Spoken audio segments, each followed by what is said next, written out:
Sekretari i përgjithshëm i NATO-s, Mark Rutte, mohoi çdo deklaratë së Shtetet e Bashkuara, por i shikonin praninë e tyre ushtarake në kontinent, duke thënë se në vend të kësaj Washingtoni do të mbante një vendosje shumë të fortë konvencionale në Europë. Ajo që dim është se Shtetet e Bashkuara, përveç Europës, sigurisht duhet të kujdesen edhe për lindjen e mesme. Duhet të kujdesen edhe për Indo-Paqësorin dhe është logjike që me kalimin e kohës, ndërsa po ndërtojmë forcat, Shtetet e Bashkuara do të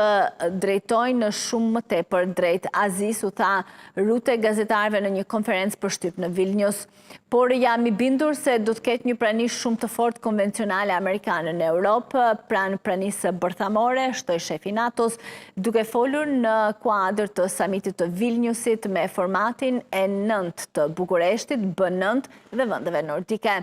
Komentet e Rutte vijnë mes akuzave të hershme të nxitura nga bisedimet SBA-Rusi për të dhënë fund luftës Moskës në Ukrainë, se Washingtoni do të zvoglojë ose të rreqë trupat e tij në Europë. Shkurtin e kaluar, sekretari i mbrojtjes i Shteteve të Bashkuara Pete Hegseth paralajmëroi europianët gjatë një vizite në Poloni se trupat amerikane në kontinent ishin të rëndësishme dhe se nuk mund të supozohet se prania amerikane do të zjasë për gjithmonë. Shtetet e Bashkuara kishin gati 84.000 antarë të shërbimit në Europë në fillim të 2025, sipas një raporti nga Këshilli për Marrëdhëniet me Jashtë, i cili gjithashtu specifikon se gjatë pushtimit të plotë të Ukrainës nga Rusia, në vitin e 4, numri i përgjithshëm i trupave ka qenë mes afërsisht 75.000 dhe 105.000 personel ushtarak.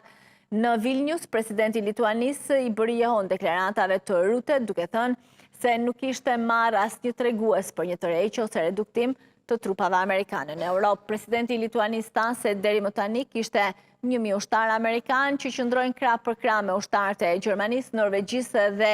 pranisë së përparuar të përmirësuar të NATO-s, e cila përfshin grupe betaje në Estoni, Letoni, Lituani dhe Poloni.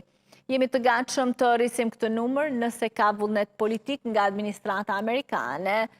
tha kreu i shtetit.